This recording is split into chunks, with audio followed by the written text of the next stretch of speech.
Hey, all you cool cats and kittens, it's Sergeant Fairbay, and today we're going to be going over the physics of EM waves. So we talk about them all the time. Radio waves, infrared, light, but what are these things and how do they operate? Before we get started, you will need a calculator. I do recommend using the one on your computer because some of your standard at-home calculators won't be able to fit all the numbers. Secondly, I do recommend that you take notes because some of the vocabulary that we'll be using may be new to you. So let's jump into this.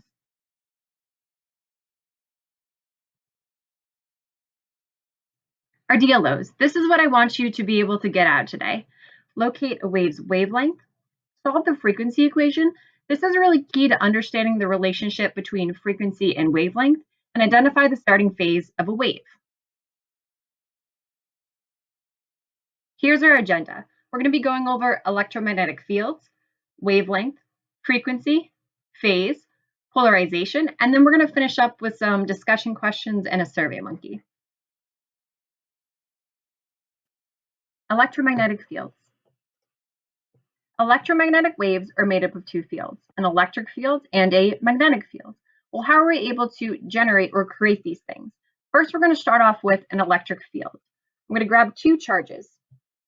Here we have a positive charge and a negative charge. Our electric field is going to move in the direction of the positive charge. So right now, our electric field is facing upwards. These two charges are going to oscillate or move back and forth, and that'll change the direction of our electric field. So right now our E field is pointing upwards.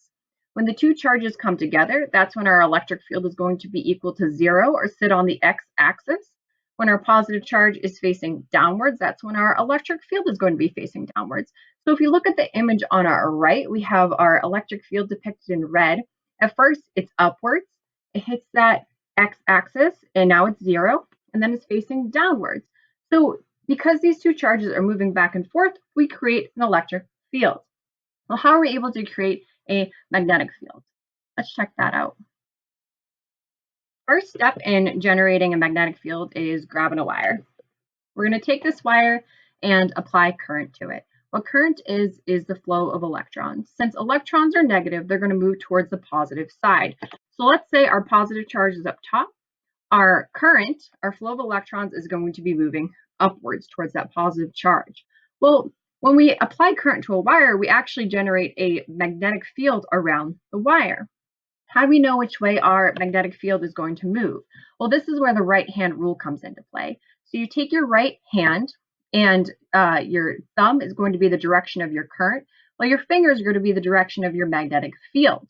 So the image on our right has our current moving upwards, which is indicated by I, and our B field, our magnetic field, moving around the wire. So in that image, our magnetic field will be moving towards us. When all the electrons go to the top of the wire, now it's negative, so our positive charge will be at the bottom.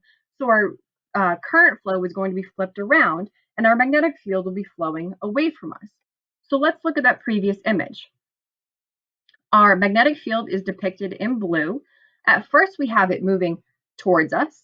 Then we have it moving away from us, towards us, and away from us. So our current is moving back and forth, which causes our magnetic field to move back and forth. So what happens when we take away the wire, we take away those charges? How are we able to generate electromagnetic wave? Well, because we have an electric field, we're able to create a magnetic field. Well, because we have a magnetic field, we're able to create an electric field. So because these two generate or create each other, we're able to move or propagate through space. So how fast are these things moving? Well, they're moving at the speed of light. Since light is an electromagnetic wave, it would only make sense for the wave to be moving at the speed of light. So let's move on to wavelengths. Up until now, we've talked about both the electric field and the magnetic field. But when we measure parameters, we're actually only talking about the electric field. So from now on, we're strictly talking about the electric field. Wavelength is the length of a wave. It's also known as one cycle, and it's typically measured in meters. So when we measure wavelength, we're measuring from light point to light point. So in this image, we're measuring from peak to peak or highest point to highest point. You can also measure from trough to trough, lowest point to lowest point, or node to node. When you measure node to node, you have to be careful because there are multiple nodes in this picture. What a node is when your E field is equal to 0 or when your E field sits on that x-axis. So when we're measuring node to node, you want to make sure that you have both a peak and a trough in there to get that full wave. So in this image, we're measuring from node 1 to node 3. You can also measure from node 2 to node 4 or node 3 to node 5 if you'd like. But there are multiple nodes, so you just have to be very careful when measuring these things.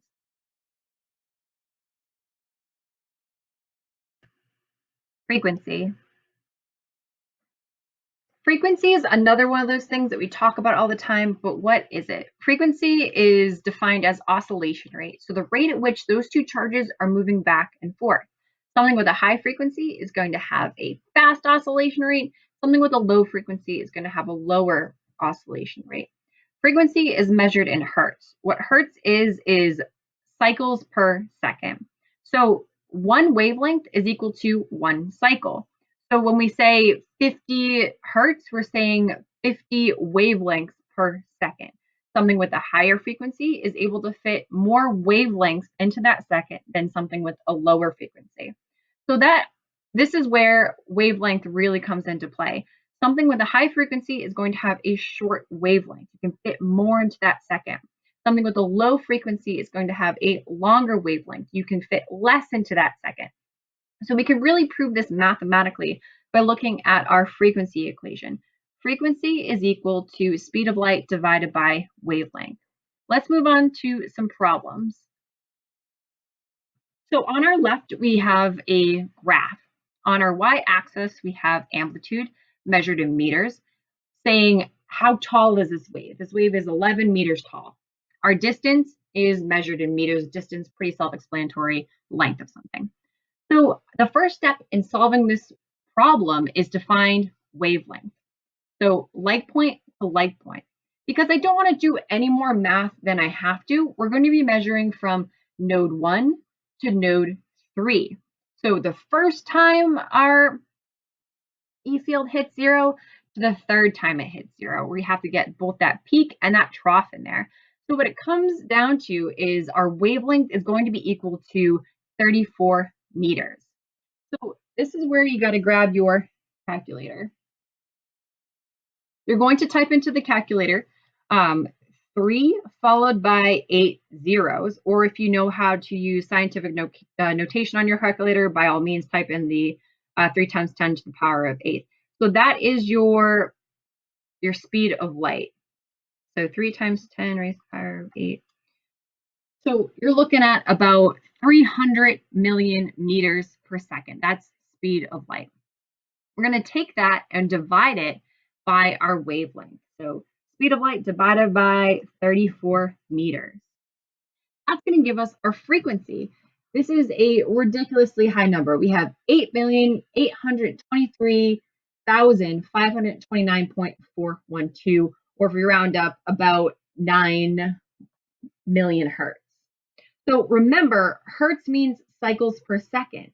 So in 1 second, we have about 9 million wavelengths. It's crazy. Let's move on to a slightly more complicated problem. This is where we're given frequency and we have to find wavelength. So right now we're going to be doing 2 problems, and this really should show you the relationship between frequency and wavelength. So on our left, we have 100 hertz, and on our right, we have 500 hertz. Because frequency and wavelength are inversely proportional to each other, we're able to flip them around in an equation. What I mean by inversely proportional is when one goes up, the other one goes down. So frequency, if we have a high frequency, we're going to have a short wavelength. So our equation now can be wavelength is equal to speed of light divided by frequency. So it's essentially the same equation that we did before, but instead of dividing by wavelength, we're going to be dividing by frequency. So again, you're going to type in our speed of light, so 3 followed by 8 zeros. And then we're going to take that and we're going to divide by 100 hertz. And we get about 3 million. 3 million meters is the length of that wave.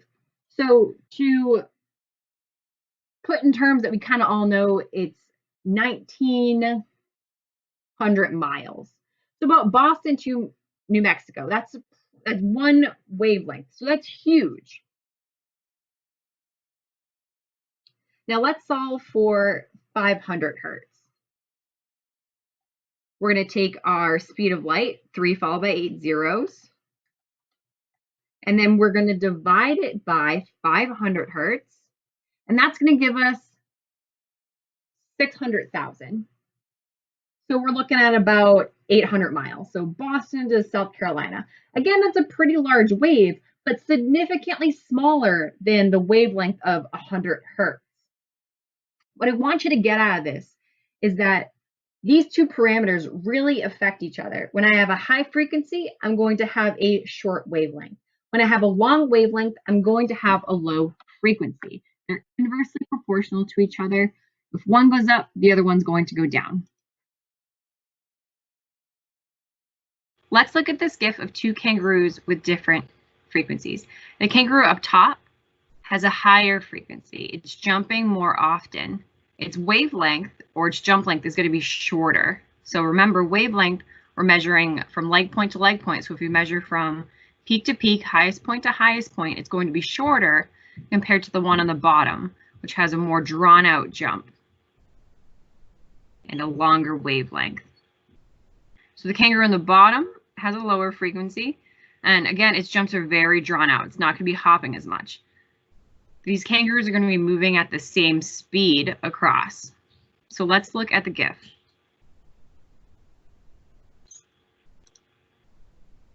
Okay, again, moving at the same speed. The kangaroo with the higher frequency is jumping more often compared to the kangaroo with the lower frequency. And again, look at those wavelengths or that jump length. This one's a lot shorter compared to the one on the bottom. Let's jump into another fun one, phase.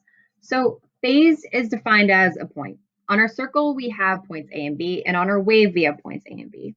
Phase is measured in degrees. So on a circle, we have 360 degrees. We're going to start at 0. We're going to move to 360. That would be one full rotation around a circle, or also known as a cycle. Since one full wavelength is also known as a cycle, we can compare the two. The wave on our right is a sine wave. A sine wave has periodic oscillations or very consistent movements. So think of a grandfather clock. The pendulum is moving back and forth consistently, so the clock is able to keep time. If we charted out the phases of a pendulum, it would look like a sine wave. It's going to start at 0 degrees, and then when the pendulum swings away, the angle between those 2 points are going to change, and it's eventually going to complete a cycle and end up at 0 degrees again. So when I'm measuring the phase of a wave, all I'm doing is measuring a point on a wave, whether that be point A, point B, your peak, your trough. It's saying I'm at this angle from 0.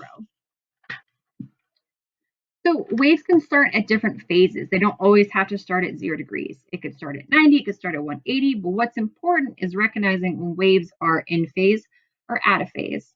So let's look at an image. On our left, we have something called constructive interference. That's when two waves are in phase. They both start off at 0 degrees and they hit each angle at the same time. So when we add them together, they're going to build on each other and we're going to see an increase in power amplitude. So think of pushing someone on a swing. If you're pushing them at the right time, they're going to increase their power, their amplitude. They're going to stay swinging for longer. On our right, we have something called destructive interference, or our waves are out of phase. The first wave starts at 0 degrees, while the second wave starts at 180 degrees. So when you add these two together, they're going to take away from each other or decrease their amplitude. Think of pushing someone on a swing, but pushing them at the wrong time. You're going to slow them down.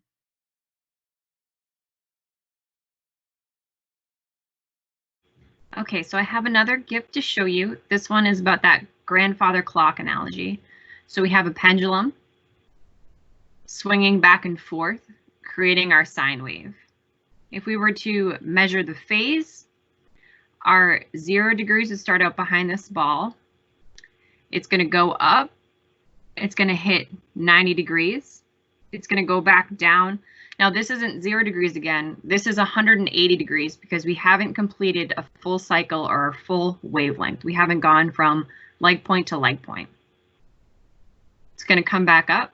It's going to go to 270. And then it's going to come back down and go to 360, or this is where our 0. So one full wavelength, we're measuring from our first node. We're skipping that second node, and we're measuring to our third node over here. So node 1 to node 3.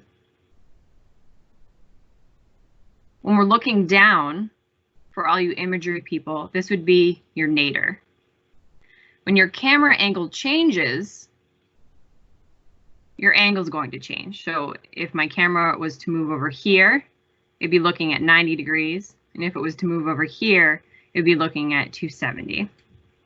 So let's look at this GIF. So pendulum, moving back and forth. This is your grandfather clock pendulum. It's creating that sine wave and moving through all the phases.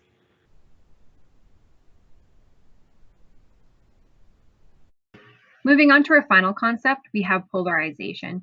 Polarization is the orientation or the position of our electric field relative to the ground. So up until now, we've only been talking about vertically polarized waves, but you can have horizontal or circularly polarized waves. So let's get into how we can detect each one. First, let's define our axes. When I'm talking about a y-axis, I'm talking about up and down. I'm talking about x, I'm talking about towards us and away from us. And when I'm talking about z, I'm talking about the direction of propagation and the direction of movement of our wave in space. So a wave that's vertically polarized has an electric field that's moving up and down on our y-axis. That means that we have a magnetic field moving towards us and away from us on our x. How are we able to detect this? Well, we have a antenna that's mounted vertically, and our magnetic field, which is moving towards us and away from this, are able to wrap around our antenna and create a current in there saying, hey, I'm out here in space. The same thing goes for horizontally polarized waves. You have a E field that's moving on our x-axis towards us and away from us. You have your magnetic field that's going to be moving on your y up and down like this. Your antenna has to be horizontally mounted, so your magnetic field can wrap around it and you're able to detect it in space. Circularly polarized waves. So we've already talked about vertically polarized ones, we talked about horizontal. How do we create this circular one? You take the two waves and you put them together. So here with this antenna, we generate a vertically polarized wave, and then we generate a horizontally polarized wave. Because we have the two, we're able to create this circular one. But the thing about this is one of your waves has to be 90 degrees out of phase. So looking at the image on our right, we have a green wave, which is moving on our x-axis. It is starting at 0 degrees in phase, and then it's moving around its cycle to 360, back to 0 again. On our y-axis, we have our vertically polarized wave. So our electric field is moving up and down. That actually starts at 90 degrees. So we have these two waves that are out of phase from each other, 90 degrees out of phase, and they're propagating or moving on different axes. When we combine the two, we create a circular wave.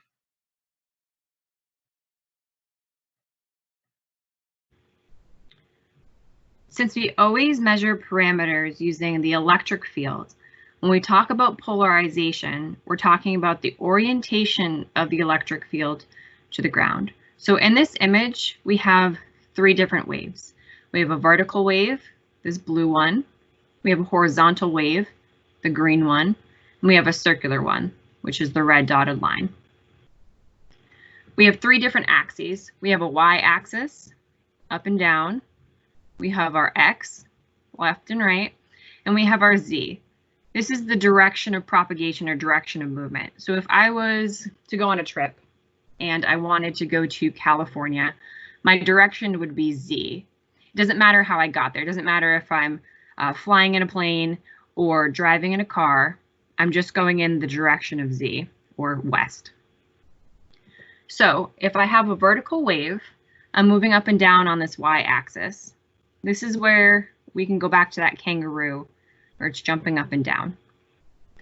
If I have a horizontal wave, it's moving on our x-axis, so it's slithering like a snake. It's that green wave, moving in the direction of z.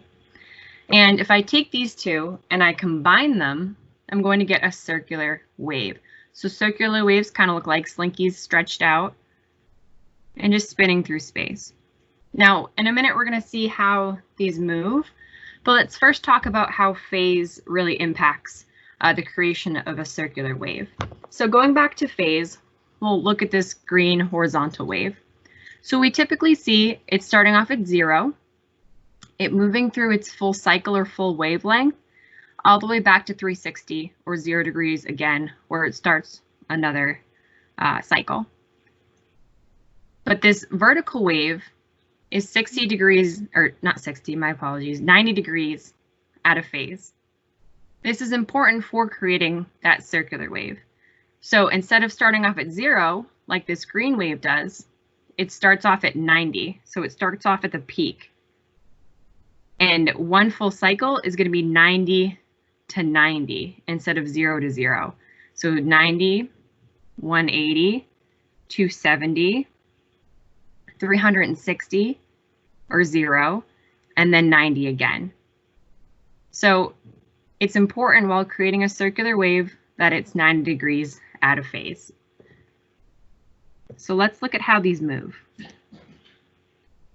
We have our vertical wave moving up and down on that y. It's the blue one. We have our horizontal wave moving on the x. It's the green one. And then when you take the two and combine them, it's going to create that circular wave.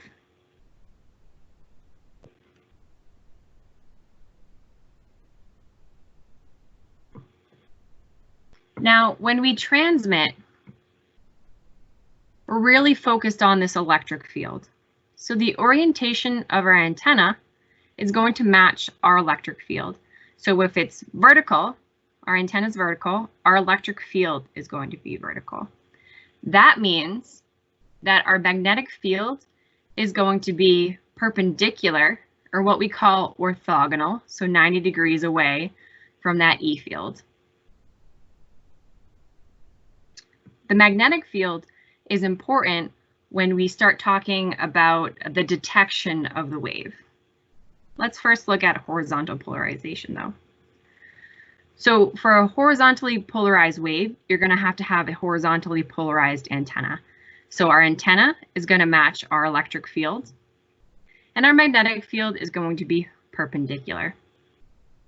So during the detection process, when we're picking up this energy in space, the magnetic field has to interact with our wire, has to wrap around our wires in order to create this current in our wire and tell the radar that there's a wave out there in space.